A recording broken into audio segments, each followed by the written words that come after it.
Welcome, everyone, to the L7C Podcast Wrestling Edition. And today, we're going to be reviewing the 2021 Royal Rumble that just happened this past Sunday on the WWE Network. And we have our wrestling expert with us, Mr. Jacob Mason. How you doing today, sir? I'm fantastic, buddy. How you doing this evening? I'm doing good, man. It's always a good time when you get to talk some wrestling. And we also have coming back because he couldn't resist the Captain Byron Mitchell. How you doing today, sir? I am doing good. I am doing very good today. Hey, that is good to hear. So, yeah, we're going to be going over the Royal Rumble since it was the big pay-per-view that just happened. We're going to go over the matches a little bit, but we're really going to dive into the two Royal Rumbles, the men's and the women's. So let's really just get right into it. So first, a match that was supposed to be on the main card but got moved to the pre-show was the Women's Tag Team Championship match. Asuka and Charlotte Flair were the champs against Nia Jax and Shayna Baszler. Looked like Charlotte and Asuka were going to be in control. Charlotte was on fire. She got that hot tag. And then Lacey Evans and Ric Flair came out with the distraction. Asuka's the one who gets pinned, I believe. 1, 2, 3. Shayna and Nia are champs once again. Jacob, were you shocked that this got moved to the pre-show? And what did you think when it got moved? Yeah, I did not know it was happening on the pre-show. Me and my wife, we were just hanging out watching the pre-show, and they're like, "Oh, hey, coming up is the women's tag team match," and I'm like, "Oh God."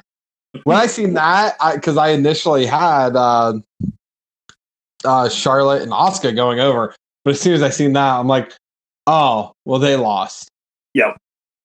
Byron, what did you think when it got moved to the pre-show? Because we didn't know it got moved to the pre-show until Jacob told me it got moved to the pre-show. I was very surprised that it got moved to the pre-show because I just thought all the matches were going to be on the main card. And as soon as it got moved to the pre-show, I think me and you both said, "Oh shit," because we knew that if A, they were probably going to lose their tag titles, and B, that Charlotte was probably going to win the Royal Rumble. Hey, well, she came really close. And Jacob, I think you had that initially too on our Royal Rumble preview that if they lose the tag belt, Charlotte's at least getting into like the final 3 of the Rumble. Yeah. I had the winners. I picked the winners wrong, but everything else I was pretty much on. I was on board, or I was right with them getting screwed over by Ric Flair and Lacey Evans. But yeah. The match itself, I thought it was just whatever. I didn't think there was anything spectacular or really noteworthy about it, other than it being put on the pre-show. Yeah, I agree. When they lost, especially on the pre-show, I thought the women's Royal Rumble match was actually going to be the last one to give Charlotte, Flair, and Nia and Shayna, because they were in the Rumble, to time to recuperate. Because if you remember, Becky Lynch was the first match. When she won the Rumble, she lost to Asuka and then entered the Rumble and won. And typically, if a wrestler is wrestling twice, you remember WrestleMania 31, Seth Rollins was first on the card, lost on that curb stomp into an RKO, but then he had the heist of the century at the end. So I was nervous. I thought Charlotte was going to win, but we're going to get more into that. Byron, anything else on this match? It seemed basic, cookie cutter. They get screwed at the end. Yeah, I don't, like Jacob said, there wasn't really anything special besides a Ric Flair / Lacey interference. Just straightforward. Charlotte, Asuka lost the titles to Nia and Shayna, so there wasn't really too much to talk about this match. All right. Well, then let's go to the first match of the main card, which, again, I thought was shocking it was first. WWE Championship match. Drew McIntyre as the champ going against Bill Goldberg, the challenger. And it was first on the card. I don't even think it went 6 to 7 minutes, but with a lot of finishers, Drew kicking out of the jackhammer, Claymore, basically 1, 2, 3, game over. Drew McIntyre actually shocked me because I was nervous he was going to lose. And he beat Bill Goldberg and then signed a respect at the end. Goldberg looked like he was limping a bit in the match. I don't know if something got pulled when he speared Drew into the barricade, but Byron, what did you think of this match, or were you surprised Drew won?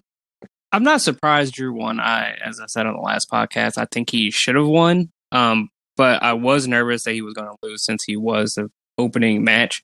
I thought they were going to do some screwy stuff and have him lose and then maybe end up in the Rumble. But I'm glad that he did win because he just needs to build upon his legacy that he's already set. And it did look like Goldberg did get hurt because after the match you can see him like wincing a little bit, and then when he went up the ramp he just like completely stopped and kneeled. So I think he did hurt something during the match. Jacob, what did you think of the match? Were you actually surprised that Drew went over clean? No, I figured Drew was going to win. It doesn't shock me that he won clean. The stuff that I thought was weird about the match, talking about Goldberg getting injured, to me it looked like Goldberg was limping coming out. Like he was stepping like on, he was just dropping his right side a little bit. That was like the first thing I noticed.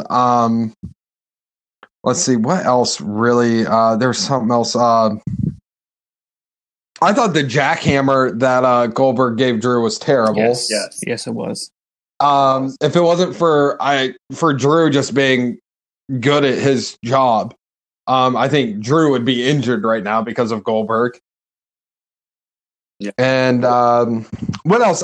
How stupid was it that we had Goldberg at the end looking at Drew saying, "You passed the test." Like, what fucking test did you pass?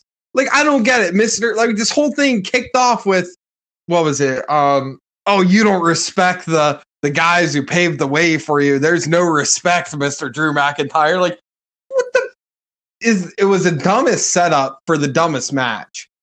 I didn't understand the ending. Like, what test did he pass? Get the fuck out of here, Goldberg.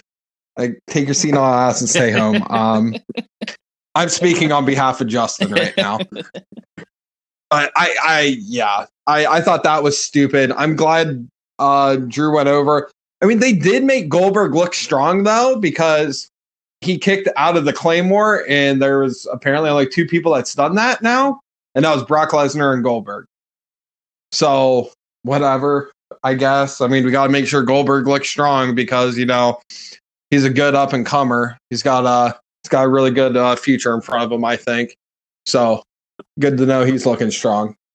Yeah, so there's a test thing and all of that. Obviously, Goldberg was on the bump, and he was talking about this generation, just like Undertaker did with Joe Rogan's podcast, and also which Stone Cold talked a little bit of, not about the generation, but about the product now. And it's the same thing, that this generation's different. They're softer and things like that.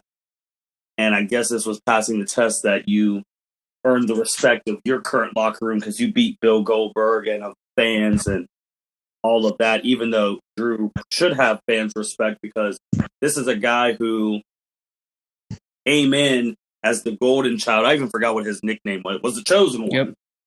Chosen one. And then his ass got fired, and he had to travel the world, get better physically, mentally, came back to NXT, and he's fulfilled that. It took a whole bunch of years, so I would hope wrestling fans would already respect Drew. But yeah, man, it's just another person that Drew beat, that he's now the only person ever to beat. No, he's the second person ever to beat Brock Lesnar and Bill Goldberg, and the only other person who's ever done that is Undertaker.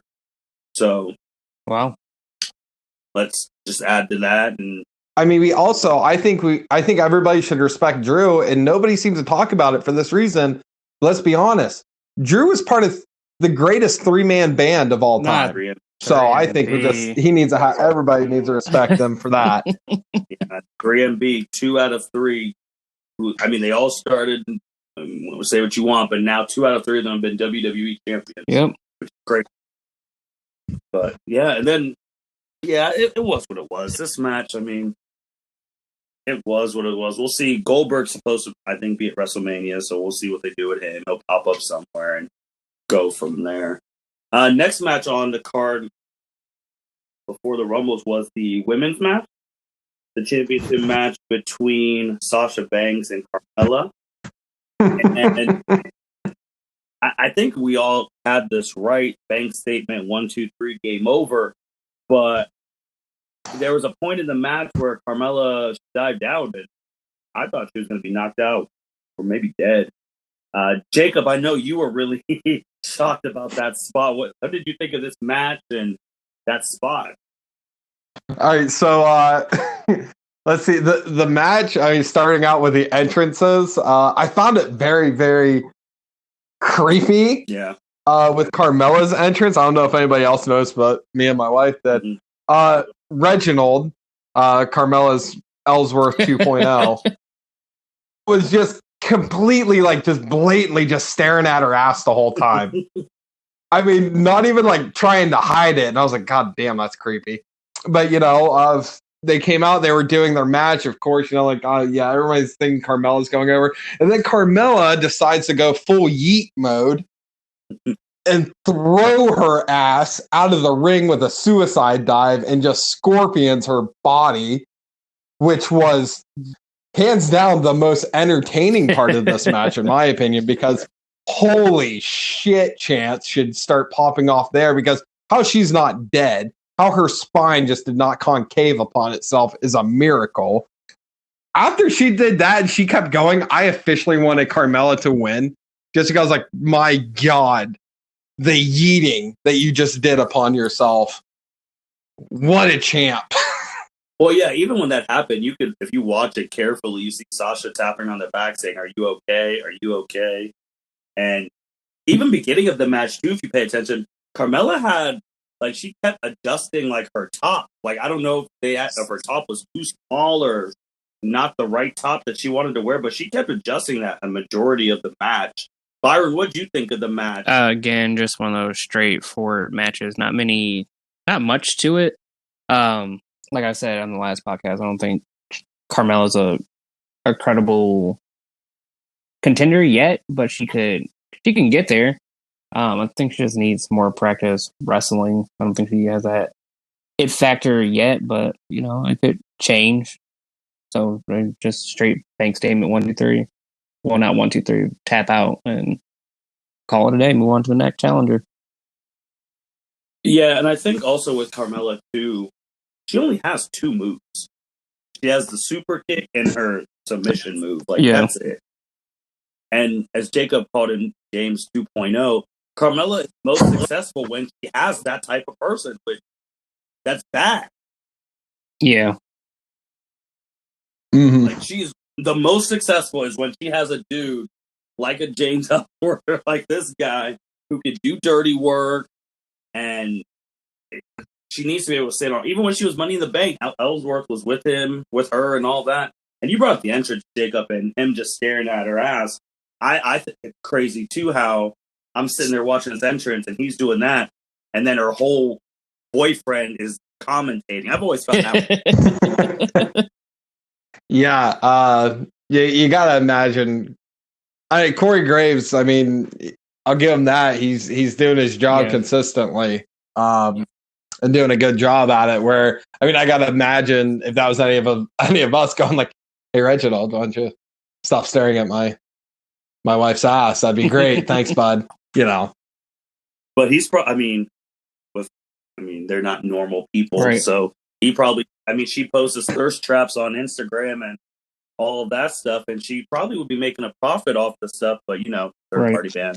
So probably tells Corey "Hey, I'm about to post this thirst trap on Twitter of my gear and keep it moving." But yeah, I didn't think Sasha was going to lose to Carmella. As we said on the preview, if it's not a 4 horsewomen or Asuka, she's not losing. But let's go. We're going to talk about the first Royal Rumble one that came up, the women's Royal Rumble match. And I felt like it was a good Royal Rumble match. The final 3, first 2 were Bianca Belair. She was number 3rd. Yeah, correct? she came 3. Came in Bayley and Naomi, who made her return, were the first 2. And then we're going through, we have appearances from Mickie James, Tori Wilson, Victoria. That was a big one. No one expected her to come up. Jillian came up. That was, oh man, I remember Jillian from JBL's wrestling stable back in the day. Big grotesque thing on her face. Yep. Yeah, so that was wild. So seeing all of them, we get down to the final three of Bianca Belair, and we all said Rhea Ripley and Charlotte Flair. And I just have to point out, when it got to that final three, and you saw that Charlotte Flair smile, everyone was like, "Oh my freaking God, she's about to win again!" Because that smile, I was like, in my heart, I was like, "Oh, she's gonna win. She's gonna win." And then they eliminated Charlotte, and then she had that other smile. And more power to Charlotte, because when she gives a look, you just know. That's when she smiled. She was eliminated. She was like, "I don't need this shit." Or B, I'll see you guys soon. It's more B. Because she's probably going to get a championship match at WrestleMania. Like, oh, she'll probably get inserted, and it's like, "I'll see you soon." But Bianca Belair ended up winning. And first thing, Jacob, did you like Bianca Belair as the winner of this Rumble? Yes. Yeah, absolutely.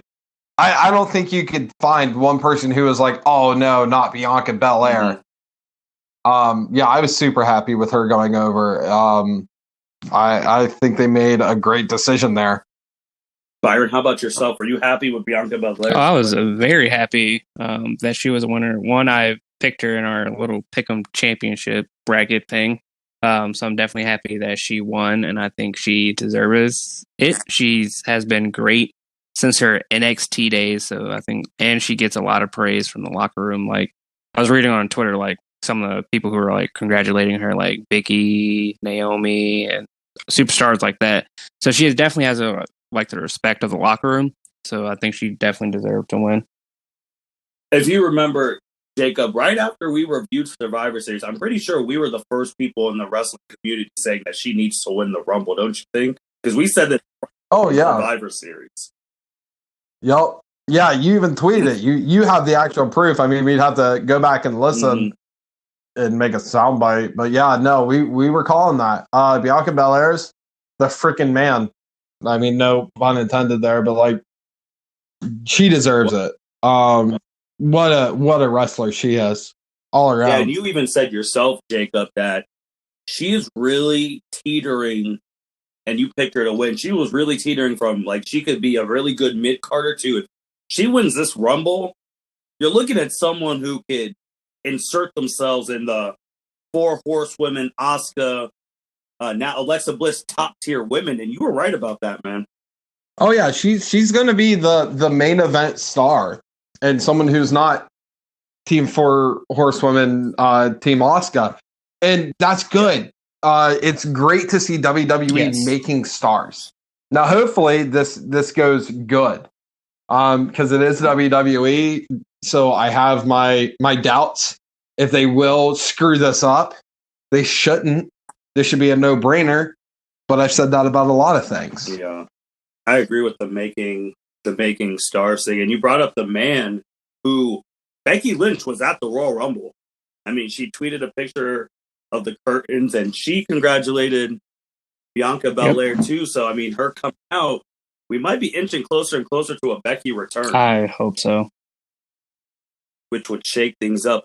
Byron, do you think, was there any woman who got screwed in the Royal Rumble? Did they need more time in there? Should they have been in the final 3 or 4? Who was the fourth one in the final 4? Was it? I know Natty was in the final 5, but I can't remember who the fourth one was. Wasn't it Nia? No, because Lana eliminated Nia. Yep, which was the greatest moment of the night, greatest moment ever. Yeah. Oh yes, that was wonderful. She was surprised. She was. I didn't expect her back that soon. I don't think anyone got screwed. I think everyone had their moment to shine. I like the stuff that Billie Kay and Jillian did. So I think every woman got a chance to shine. I don't think anyone got screwed of like out of winning the Rumble. Jacob, how about you, man? Do you think anyone got screwed that they should have been in there longer, or? Absolutely, 100%. Hands down, Okay. Alexa Bliss. That's a good So point. Alexa was my pick to win it. I had Bianca as my dark horse, but Alexa Bliss. So is a very bitter pill to swallow because they did her kind of justice, but they did it, I think, very shittily. Mm-hmm. Not like the way they did it. So when Alexa Bliss came out, I was like, let's go, team Fiend and Alexa. That's who I was going for. Mm-hmm. And they had everyone beating her down like she was Big Show or somebody. And I'm thinking, oh shit. I'm thinking like, well, is she about to go like, I don't know, Dark Goth Alexa. mode? I don't know what mode. Yeah, broken, whatever. But when and then like when she started, they're like, oh, she's turning, and it's like, okay, she's turning. It felt like a bad episode of Dragon Ball Z where Goku's powering up for an entire episode. You're like, holy shit, do it, shit or get off the pot. And it was what Rhea Ripley like threw her out. And when Rhea Ripley threw her out, I was pissed. I was not happy one single bit. And I'm a fan of Rhea Ripley, but after she threw out, like, I want her ass gone. I was not happy with her one single bit. I think she got screwed. I think they could have done that in a better way. I think they could have let her, go Super Saiyan or Super Fiend or whatnot, and let her at least toss a few people out, and then have everyone go and attack her and throw her over the thing. I think it would have been cool. I don't know. Like I said, I just wanted her to win. I'm just being a little bitch right now. I agree, because the fact that just 2 weeks ago she pinned the women's champion Asuka and to go out like that, that was kind of weak. Like, came in late, and Byron, the other Final Four, it was Natalia. Okay. And then, because she eliminated. And then for them to right.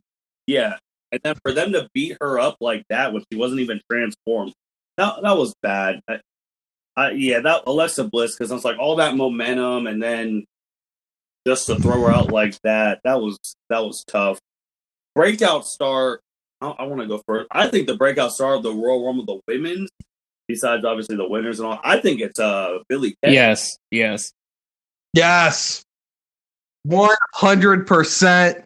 Way to nail it on the head. She was so entertaining.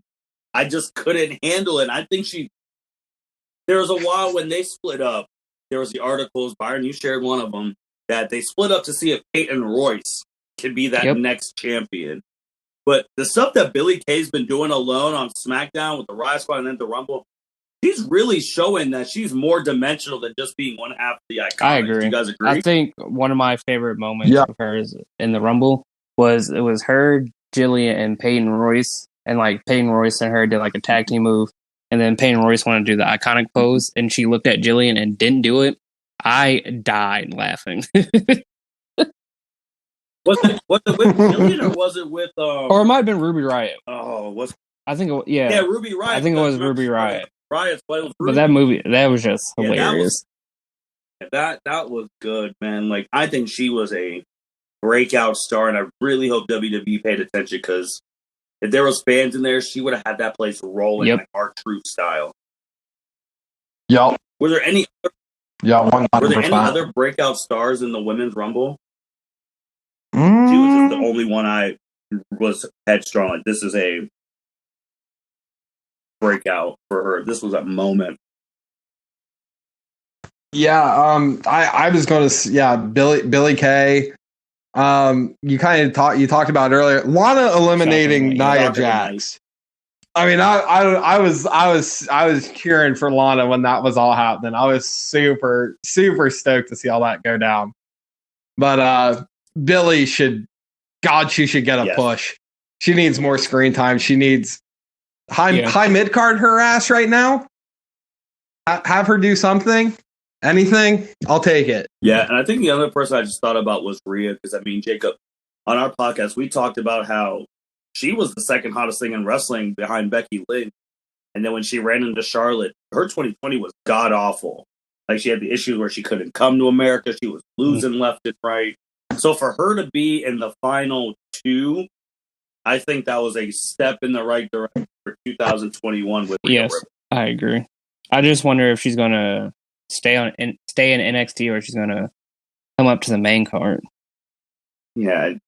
Were you surprised with, like, I mean, the first one we always had, like, Trish Stratus, and we've had Lita, and this was Victoria Mickey James. Were the surprises, or just like, were you guys like, about the people who showed up, or besides Jill? I liked all the surprise women that they had. I'm trying to think of anyone I wanted to see that I didn't. I'm actually surprised Sonya Deville wasn't in the Rumble. But she just literally came back 2 weeks ago, so I thought that maybe she would have been in the Rumble, and like her and Mandy would have like had an interaction. So I guess that was one surprise that I had. Jacob? I was pretty Of course, I like seeing them keep the, like, push the people that are there. I'd say probably my favorite surprise, I'm saying that with finger quotes here, was probably seeing Shotzi Blackheart. Oh, okay, yeah. Her coming out and the shit she did with Billy Kay, shooting a whatever the hell it was at her face out of the tank she had. I thought that was hilarious. And then I thought she did good in the Rumble, and then she was the first one eliminated. But like, I enjoyed seeing Shotzi on there. Yeah, the only surprises I thought could have happened, because they're always in the rumor mill. Like, Eva Marie's been in the rumor for like 6 years now. I thought the Bella twins could potentially show up and have something with the Iconics. I know they've talked about, because in their legacy of tag teaming, they don't have tag team belts. So I thought maybe they could show up. My biggest one where I was just like, is she really that unsignable? Was Tessa. Because this would have been a perfect time to introduce her. Yeah. That, or she signed somewhere else right now and they just haven't announced it yet. That's true. We would have. Or is she still somehow under contract? Like with like what was it, like WoW, like Women of Wrestling? And because of COVID, is her contract just being held up? Kind of like, do you remember like when all the Lucha Underground people were having issues getting out of their contracts and all that jazz? Yeah, I do, but I just remember everyone saying she's the hottest free agent, but she has too much baggage, and why hasn't she signed? So I was just waiting for her. Well, Bianca Belair winning, and I mean, I had to pick her. I said it in November. Where does she go from here? Is it pretty obvious that her, Sasha Banks, go at it at WrestleMania, go Asuka? I don't think she's going back to NXT to challenge Io Shirai, but now that's always a possibility because Charlotte Flair opened that book up. So Jacob, what do you think? Do you think she's going Io, Asuka, or Sasha? Sasha. I think she's going Sasha, and the reason being is because Charlotte's, I think, is going after Asuka at Mania. I agree. Byron, I think it has to be Sasha. One, she's on SmackDown, and then, like Jacob said, it's definitely they're building for an Asuka versus Charlotte rematch at WrestleMania. Yeah, and I think it's going to be Sasha too. And if they're giving, absolutely, they're tear the house down. I mean, they are. It's already built in itself. The EST versus the Boss. We already know Sasha will do business. She'll put her over, and that'll be a star. That will be the star-making match for Bianca. My only concern is if it's not one-on-one. I think they might add Bayley in. If they add some, it has to be one-on-one to be a full star-making thing. That's my only. I mean, you can have a star-making matches, triple threat matches. Like my favorite triple threat match at WrestleMania of all time, Chris Benoit versus Shawn Michaels and Triple H. Like, I think they made a star out of Chris Benoit that night. That's true, but how long was until he met Randy Orton at SummerSlam? Yep, but I'm talking about like look at the one-on-one matches: Austin versus Shawn, Batista, Triple H, Cena, JBL. How long did those reigns Good last? point. I think you can do the triple threat. I mean, how are we not talking about the women's triple threat with the Becky Lynch, Charlotte, and Ronda Rousey? Nope, I'll bring that up. The reason I didn't bring that up is because that triple threat is the reason we don't have more women stars. Because they killed the whole women's division to get Charlotte that belt. And Becky was a made person anyway. After that bloody thing with Nia Jax, which you're right. I mean, when she was holding those belts up, that was great. But it's the fact that I don't want anything sacrificed, because Byron remembers that Tuesday night where they're like Asuka and Flair for the title. We all knew, oh, there's only going to be one women's match at WrestleMania because Charlotte's about to win this belt. And the women were pissed about it. I was pissed too. They were pissed.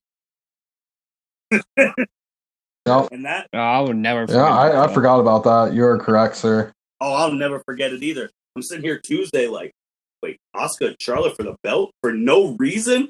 And then she wins clean. I'm just like...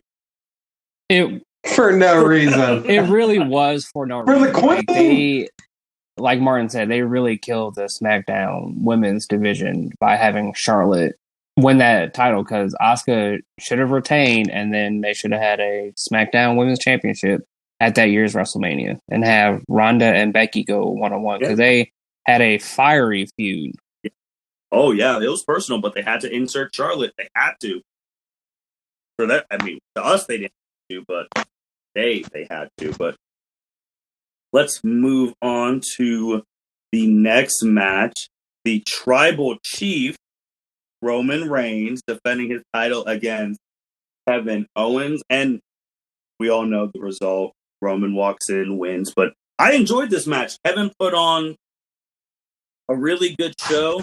They did have the moment where I actually thought Kevin was going to win. Yep. When Roman was handcuffed. I was like, oh my God, Kevin's about to win. And Roman just grabs the ref, knocks him out before he gets to 10. That was perfect. Then you have Paul Heyman come out, and then Kevin loses. But Byron, what did you think of this match? Yeah, I enjoyed the match from start to finish. There were some good spots, like Roman hitting Kevin Owens with a golf cart. I thought that was hilarious. Yeah. Kevin Owens like frog smashing Roman Reigns off like what was like a tower of boxes. Just so many great spots and some good storytelling throughout the match. Obviously Roman won, which I thought he was going to win anyway, but they made Kevin look good during that match as well. Jacob, what do you think of the match, buddy? I really enjoyed the first 98% of the match, and I absolutely loved it. I thought they were way to use a last man standing match and just going all over the place and using all the props and doing it right. I was super, super happy with that. But we're going to talk about the ending here. What an absolute dumpster fire bullshit ending that this was. Oh my God. Could we not try and protect Roman Reigns anymore? Like, holy shit. I understand Roman this is pulling the ref and knocking him out, but then he's there for a solid what? He was down for a minute and a half. Yeah, from everything I read, the handcuffs were like, I don't know, they were upside down and Paul couldn't, find the keyhole because it was on the opposite side or some shit. It's handcuffs. They're not complicated at all. And are you kidding me? We have a second ref out there who's just not counting. Just hashtag stop the count. It does not matter. Holy shit. I was what's pissed. crazy too? It just jolted in my mind. That would have been the way to break up Roman and Paul Heyman if Roman would have lost because of Paul's ineptitude, and he would have beat the dog shit out of Paul to send a message on SmackDown. I just jolted in my mind as soon as you said that, Jacob. That's actually a genius idea. I never even thought of that. I was pissed because honestly, like we've seen like on live shows or not live shows, like Raws and SmackDowns and stuff, where like they've messed up. People didn't get back in the ring before the 10 count, and they end it. Then like that, Adam Pearce will show up, be like, "Oh, hey, we're doing this now" or whatnot. And they'll make it happen. Like, dude, holy shit. You cannot, like, if you want to do a slow count, I understand it. If you want to do something special, I understand it. But a minute and a half with a ref standing there, not happy about that. That was trash. Kevin Owens should be champ right now. The only way I could salvage that too, jolt in my brain, is if that ref was paid off by Paul Heyman and Roman. Now, if they would come out and do that, I would be like, okay, that'd be a good storyline thing. But that's the problem. It's a good storyline. Can't be having that shit. Agreed, man. Agreed. I've said my piece. Yeah, we all knew the result. I was just more happy, like you said, Jacob, for the final 92 minutes of the match. Kevin did really well, man. Kevin was really giving it to Roman. And again, they had that believability for a split second with the thing, like, oh, he's really about to do it. But now, after this match, Kevin has to go to the back of the line, and we're going to see who Roman's contender is for WrestleMania, which leads us to the... Oh, no. I don't think Kevin goes to the back of the line. I think they should have Kevin at the front of the line. Kevin needs to come out just like he did when he was the U.S. champion and say, I got robbed. Show the footage. There's Roman. And just have a timer for X. He was there for X amount of time. They need to have another title match. That's how you boost ratings on a Friday night. Have a title match between him and Kevin. You get a title match on a SmackDown. What he does. Do you think? No. Do you think that's going to happen, though? I would love for it to happen. I don't think it's going to happen. I don't even think Kevin would go over, but I think they need to really right this wrong, either by saying like, oh, hey, Paul paid off the ref, or hey, Kevin Owens did get screwed. We're going to give him a rematch, because what's it matter if they would throw on not this Friday, but the following Friday. Have Kevin, have him be like, you know what, you got screwed, Kevin. Next week, you get a title shot. I'm very surprised Jey Uso didn't interfere in the match. I really thought he would have. And I was waiting for it, but it never happened. He apparently, I don't know if you guys have read this yet or not, apparently he pissed off the backstage people. Yeah. So he was late for 2 weeks ago. He was late to a SmackDown where they had to change stuff or whatnot. And this was the punishment for that. They weren't going to have him in the Rumble at all. Yeah, we'll see how that goes. Because I fully expected to see him too. I even called that on our prediction show. Also, can we talk about how great Kevin Owens is with his smack talking? Just the greatest shit talking in the middle of wrestling, and I just love Travel's blood. Yes. Yeah. Well, people forget with Kevin Owens, you forget that this man, probably outside of maybe Brock Lesnar, Ronda Rousey, had one of the best starts on the main roster ever.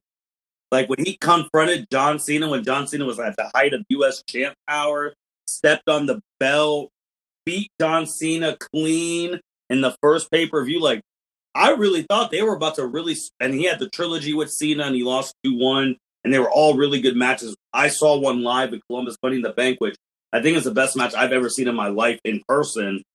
And I really thought they were going to strap this man to the moon and shoot him. Because as you said, Jacob, which I was telling someone else who was here, why do people like Kevin Owens? I was like, well, people can relate to him. He's a chubby white guy who's fighting. And... Yep. Yeah, I really think they need to after seeing Kevin perform, they really need to keep him in the main title thing. But Kevin, man, even when Kevin was the main champion, I mean, if you guys remember that was so entertaining before he got screwed by Goldberg. #Goldberg. But yeah, let's go to the men's Royal Rumble because that was the main event of the evening. We already knew who the first two were coming out: Randy Orton and Edge. And WWE, if you ever listen to this, don't tell us who's coming out first and second, please. And we knew Natalya was coming number 30 for the women, so don't tell us that. Go back to the old ways. But we had them come out. They were going. There was a lot of surprises in this one, more than I think the women. We had a return from Christian, who I never thought was going to be coming back. We had a return from Carlito, who I never thought would ever be back. We had great spots with AJ Styles and Omos, and man, Omos is becoming a star. He's becoming very entertaining. And then we had returns of Seth Rollins, Braun Strowman was in there. The hug between Edge and Christian. We had the Hurricane come in there. as well. Randy Orton gets hurt. He's out for a bit. He had an RKO party beforehand. And believe it or not, Edge, who entered number 1, wins this Royal Rumble. And Jacob, are you happy with Edge winning it? Yeah, I'll take that. I didn't have Edge winning it. Well, actually, kind of funny. If you remember, it's been a minute. It was one of our first podcasts. I talked about possibly Edge winning the Rumble and facing Randy Orton, but that was when Randy was still champion. Yes, I do. Yes. So I didn't have Edge going over on this one initially, but I'm super happy with that. I mean, I'll take it. There was stuff in the Rumble I didn't like. There was stuff I did like. But all in all, I was happy with it. Byron, were you happy with Edge winning? I like Edge, and this will go into my part-timer rant. Because you knew it was coming. I will be 100% happy if Edge can be a full-time champion if they do decide to put the belt on him at WrestleMania.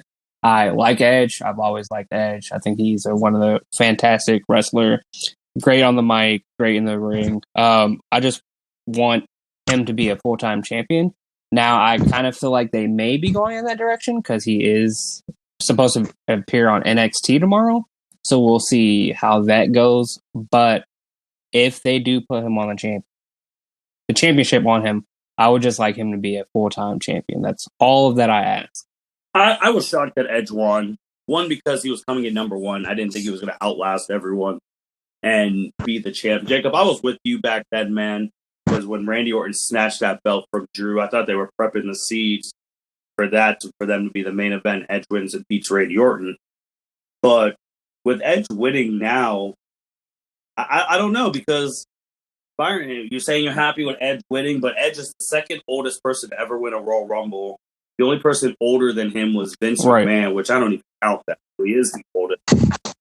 Edge is the first Hall of Famer to enter a Royal Rumble and win. And I mean, I'm happy for him because he never lost that title. But the fact that he came back last year, and then he's here this year, then he wins the Rumble. And we're going to talk about later on down the road when whoever he chooses, if we think he's going to win. But I don't know. I'm happy for him, but I think this goes into more of my who got screwed. And I don't know how many times I'm going to have to say his name at Royal Rumbles if he gets screwed. But Daniel freaking Bryan. Yeah, me too. I had him winning. And the fact that Jacob brought up a very good point that actually convinced me to pick Daniel Bryan about, like, this is his last full-time run. This would have been a perfect way. Rumble, main event WrestleMania, go against Roman Reigns, lose. But that's a good send-off. And the fact that, like, his Royal Rumble was not even memorable, I wonder if fans were in there, would they have turned on that men's Rumble like they did in 2015 when Daniel Bryan got eliminated early? No. No. You don't? Because in 2015, because that was over in Pittsburgh, when Daniel Bryan when the Yes movement was happening, and nobody was hotter in the business than Daniel Bryan. He was stone cold hot. And he got eliminated by Bray Wyatt, of all people. Mick Foley destroyed his own TV over that. If you remember correctly, people were pissed. I was pissed. The entire world was pissed. I was too. And then Roman winning. Oh my God, that was the worst Royal Rumble of all time. But yeah, it was terrible. But I don't think they would freak out as much now as they did back then for two reasons. One, Daniel Bryan is not as hot as he was back then. I don't think you're ever going to see Daniel ever get that hot again. And two, you had Roman Reigns go over in that Rumble, and everybody hated Roman Reigns, except for Vince, of course. And you had Edge go over in this one. Who doesn't like Edge? People hate part-timers like Byron. Okay. So, all right, wait. Excluding Byron from the conversation. And I get where I understand, Byron, how you feel, and I completely get it. And I understand being cool with Edge still going over. I just hate part-time champions. Like, if you want to come back and wrestle and have a good match, that's fine with me. You don't have to become champion just because you're a part-timer. Like, you can still put on good matches. Like, last year, Edge versus Orton at WrestleMania, I thought that was a good match. Or the greatest match ever, I thought that was a good match. And they weren't fighting for a championship. They were just fighting because they had a feud, and they were both. Well, Edge was a part-timer, and Randy's still a full-timer. But I thought that's perfect. Come back and have a good match, tear down the house, but you don't have to become champion. But you do remember that greatest wrestling match of all time. Even though they weren't champions, they were the main event of that pay-per-view and the Raw thing. So that is still taking away from full-time talent. Just throwing that out there, being consistent. That's the thing. Besides Daniel Bryan, who I personally think got screwed, who did you guys think got screwed in the men's? I wouldn't say he got screwed because he just wasn't in there. Where the hell was the Fiend? No one knows. I got screwed over. I was the one that got screwed over the most. Where the hell is my Bray Wyatt at? Dude, I thought he was... I mean, it's funny because I convinced Justin about the Alexa Bliss Bray Wyatt takeover, and I thought it was going to happen. And I was surprised. I thought he was going to be the number 30, but it was Braun. Same. Yeah, when Braun came out, like, don't get me wrong, I like Braun, but I was like, I don't give a shit about Braun. Why the hell do I care about Braun? Give me the Fiend. That was bad. That was real bad. Breakout stars. Who did you guys think were breakout stars? Damian Priest. Yes. Kate even shouted him out, saying that kid's got potential. Well, I hope. Yeah, I think he has potential too. I mean, he looked good in NXT. Hopefully, he'll look good on the main roster as well. I think he had a good Rumble. I think of who I think got screwed besides Daniel Bryan. Obviously, I didn't expect Cesaro to win, but it would have been nice for him to win. And more Biggie. Yeah, I thought AJ was going to make it to the Final Four too. You said it earlier that Omos, AJ Styles, the way he eliminated Big E, that guy was entertaining. Just pulled him over the top of the rope. I'm like, all right, almost. Yep. Who else? And they weren't even in the actual Rumble itself, but I think they should be just appreciated for their talents. The freaking cameraman who was doing the entrances. Yeah. It looked like a straight up movie the way they were walking down. Like I don't know if it was a new camera, a veteran who was doing it, a new guy. I have no idea, but it looked damn good when everybody was coming out. Yeah, I agree, man. They were doing some really good camera angles. And besides Damian Priest, who Kate shouted out and you saw on Twitter saying, this isn't the first time a legend shakes an up-and-comer's hand, and they have Kane shaking Damian Priest's hand compared it to Undertaker shaking Cena's hand after the first match. I was like, see, you can't be putting those expectations on him to the casual fan. Everyone's going to think he's going to be the next John Cena. And that's not the case to our knowledge right now. Still alive. As long as the Tribal Chief is still alive. So not still a champ, but still alive.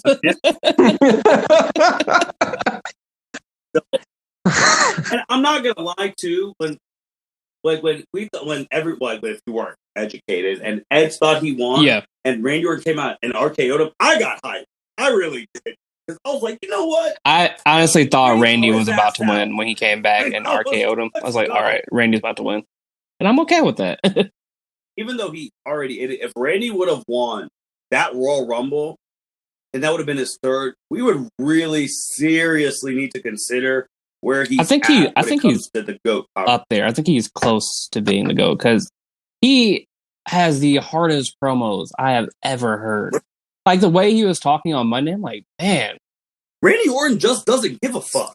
Like, that's what it comes down to. Like, he doesn't care. Like, that's true. Like, he was punk kicking women and RKOing them. Like, and it's hard because he's literally in the best class probably ever of Cena, him, Lesnar, and Batista. But the fact that when he came back for a split, I was like, you know what? Randy, if you're the one who ties Stone Cold, I don't care. And then Jacob, you shared the thing today where he was talking across, telling him to get his ass up here. Yeah, that was great. And for those who have no idea what the hell we're talking about right now, I will fill you in. I'm pulling it up right now. Karrion Kross posted something on Twitter, and Randy replied to him and said, "Get your ass up here and let's make some money and crack a beer." What the fuck are you waiting for? Time? Fuck time. Ha ha. I'll set my alarm. So when Randy Orton cares, he's great. I would say he is damn near untouchable. The problem is, I feel like there's a lot of times where Randy just does not give a shit. And I'm not saying that in the funny way, like when he's cutting a promo or something like that. I'm just saying, like, he's just boring as shit half the time to me. He's either on it to the next level, and I'm like, damn, this is great, or it's just like, it's Randy Orton, right, whatever. Because everyone, like Ric Flair said that too, like, it's so natural to Randy. It's like, he doesn't have to put that much effort. Like, so naturally, like, when he cares, you're just like, I was just thinking about this. Like, of that Legends night when he was just talking shit to all the legends, that was amazing. Like, Randy Orton gets to a point where he just doesn't care. He was asking Stone Cold, like, bro, why the hell have I haven't been on your pit podcast? And Stone Cold's like, patience, Randall, patience. So, obviously, Christian, and then that was really cool. But where does Edge go from here? Like, what champion does he challenge? I think it's Roman, because I keep seeing reports or rumors that it'll be Edge versus Roman at WrestleMania. Yes, I think it's the spear versus the spear. I mean, Byron, you get your wish, because there ain't no way in hell Edge is beating Roman Reigns for that belt. I mean, like I said, if he becomes champ, I just want him to be a full-time champ. That's all I ask. But if he goes, I have no idea. I think you probably will have like a number one contenders match at a pay-per-view to decide. I think the Fiend goes after Drew. I agree. He needs to show up to work. Yeah, if he shows up, if he doesn't give me a freaking aneurysm by Mania, but I think you're going to have Drew versus the Fiend. I mean, I know last night on Raw it was Sheamus, and don't get me wrong, I don't mind Sheamus, but does anyone actually care? No, not about Sheamus. You remember he also had a hot ass start too when he beat John Cena's first pay-per-view for the WWE title. Mm-hmm. Yeah, and I mean Sheamus, he's a Hall of Famer, first ballot. The dude has literally won everything: Royal Rumble, Money in the Bank, the titles. Like, he's first ballot, but right now, that's fair. I mean, Jacob, and he cashed in on Roman Reigns, which made me happy. That was a moment. But and the only reason, man, I don't even want to get into that situation because Seth for injury, and it was Roman versus Dean in the championship, and we knew where that was. But we know what this Drew and Sheamus thing is. This is going to be a filler match at an Elimination Chamber thing like that before Drew has his main match at WrestleMania. We know what it is, but I'm interested to see. I think the Fiend's the number one person who should go after Drew, because then my dream and predictions that I've been saying is still alive of the Fiend and whatever Alexa Bliss is running Raw as the champions. But let's go. Make it happen. If Charlotte wins at WrestleMania, I don't see them having Bliss win the championship. Yes, but Becky. Now also too, Becky's coming back, so probably not. But we're not going to see Becky until SummerSlam for sure. Probably not. I could see her showing face at Mania. Yeah, I could see her making an appearance, like, slow wave. But she's not. I don't see her really doing anything. I mean, maybe she'll do something in the ring, hip toss somebody. I don't know. But maybe throw him in the cross arm breaker. I have no idea. But she's not going to be in a match. I see her doing the same thing that Edge was saying, that I'm coming back for the thing I never lost. Like, I literally had to give this belt away because I'm having a baby. And I never lost it. No one beat me as Raw Women's champ. So I'm coming back and I'm taking it. So I could see her doing that and having a good pop with fans. But yeah, man, I see Bray. Why can't they do AJ? And they can't do AJ. They already did it. Oh yeah. And Drew beat him. That's some. I mean, Randy might be occupied. Randy Orton might kill Alexa Bliss. Well, I hope he gets damn near close to taking out Alexa Bliss because when the Fiend shows up, shit's going down. True, but yeah, Raw. I mean, and another person who he was the fourth in Vegas odds to win, wasn't even there. Brock Lesnar, he wasn't there, so he's probably not coming back, or he's probably not on contract. So fans are coming in. But yeah, it'll be interesting if Edge goes Roman, because if Edge doesn't go Roman and goes Drew, I already have Roman Reigns, Daniel Bryan, WrestleMania one last time. Let's get it going. Yep, but I don't know. At the same time, like I really, I mean, it'd be cool, but at the same time, like I just don't give a shit. Someone who can act. CM Punk. Listen, I'm not coming out here with the political answers like somebody did in the last podcast. I'm not gonna. No one's gonna have to message me going like, "Hey, who's your real picks for the Rumble?" I'm not gonna mention any names, but I mean, I don't know. I mean, that's the thing. Like, I don't know. Like, nothing just seems to intrigue me right now.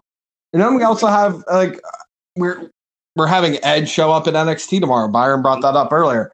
Him showing up to NXT. I mean, I think they're going to wait a little bit before Edge makes his pick. I think they're just going to start teasing stuff left and right. And now, I do not want to see Edge in NXT at all. I mean, I don't. Finn Balor at WrestleMania. No, because you know what I want at freaking Mania, or the Mania weekend, I should say? I don't want that. I want my Karrion Kross versus Finn Balor. Karrion Kross might be moved up. Randy Orton said, get it going. Vince like, Randy wants him up. Time to bring him up. Listen, if we... You know who I'd love to see Randy face? Be so hard. Give me Tommaso Ciampa versus Randy Orton. Give me that. And give me Karrion Kross versus the Demon Balor, which I said on like I think the first podcast. That was my prediction for Mania this year. Yeah. But yeah, I don't know. No one intrigues me for Roman, and like no one. I guess Edge, because I'll be like, oh hey, it's Edge, spear versus spear, but yeah, okay, whatever. Roman's going over. Yep. No question about it. But anything else about this men's Royal Rumble? I'm trying to think. I think we. I ain't got nothing. I'm trying to think if there's any spots. Did anybody else want Kane to show up as Mayor Glenn Jacobs and just start choke slamming people? I don't want to see him as Kane. I want to see him come out as the man. I also think it's great that he came out number 18 for his 18th Royal Rumble. And I also think it's crazy that I was asking, Byron was there, I was like, what's the position behind a mayor? Because, like, what do you tell your deputy mayor or whatever the position is? So I was like, hey, take care of the city for me. I got to go wrestle. Like, how does that how do you think that conversation goes? I don't know. I would think because I've thought about that. Like, could you imagine being like a resident of Knox County, where he's the mayor at, and be like, God, my mayor's not even here half the time. He's out freaking wrestling. But at the same time, if I was Kane, because he's got to have money hand over fist, where he'd just be like, hey, any money I make goes towards this local charity or something like that. I mean, that'd be where it's at. Yeah, no, I agree. That was really cool. Anytime he comes back, I'm like, dude, this guy's and that kind of pisses me off too. That this guy's a freaking mayor. Who? Where the hell are you other people John that Cena? Don't show up? Oh, John Cena. I mean, the reason that he can't because he can't be at WrestleMania this year is because he's in Canada. Oh, true. Canada won't let you leave and come back. That's the only reason he's not at WrestleMania. He won't be this year. Could be. Or he's just lying to us, and then he's going to randomly show up. Okay. All right. Or maybe he was there, we just couldn't see him. Oh. which is crazy. I mean, the guy's been at 20 straight of them, so that's wild. But nah, I think this final grade for the Royal Rumble pay-per-view, what are you giving it? Jacob, I'll start with you. I'm gonna give it a. Yeah, I was gonna say A- too. I'll give it a B+ or an A-. I'm gonna go B+ because I just feel like there were some good surprises. Royal Rumble is just like you never know who's gonna show up. I was really waiting for Triple H to pull a rabbit out of his hat and have like a signee out of nowhere, like in years past, show up, or like a Cena, Lesnar, things like that, and for the women. But I did enjoy this Royal Rumble. I enjoyed some of the moments. It's crazy that I really, really like those 2 smirks by Charlotte Flair because the confidence that came off those freaking teeth.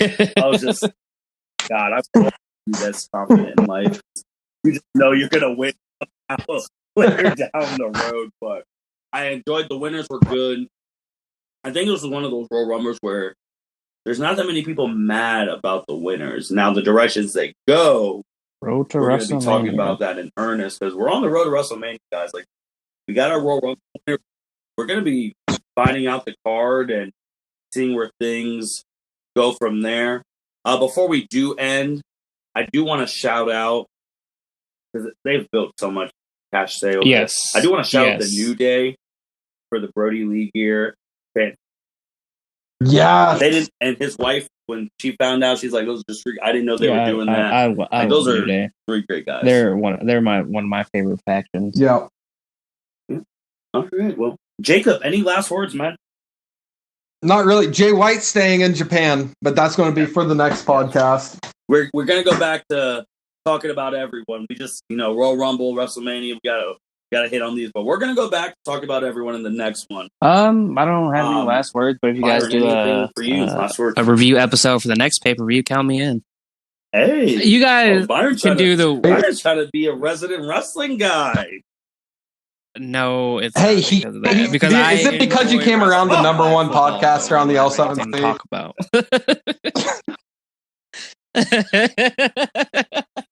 No, but like I'll come on. You can text me after the podcast. Previews. It's okay. But no, my last thing is again, thank you everyone for listening to our stuff. As of today, we just went over 700 total plays, and we haven't even been a full year yet because we started in August.